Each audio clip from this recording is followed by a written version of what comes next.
janë disa njerëz të ndryshëm kanë aftësi për të komunikuar me universin në mënyrë të pandërgjegjshme, qoftë edhe natën, duke fjetur në gjumë, ti merr informacion nga universi, sepse universi është ndërgjegje.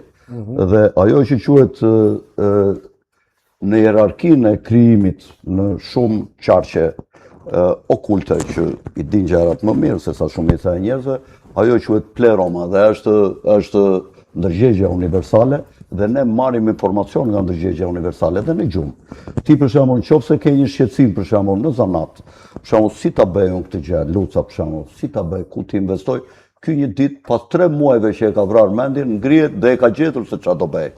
Nuk e ka gjetur ky, ja ka dhënë universi.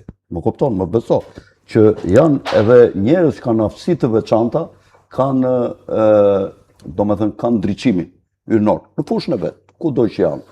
Dhe tashi ka njerëz që janë të pashkolluar, që janë shumica dhe janë të pandriçuar. Këta janë shumica që janë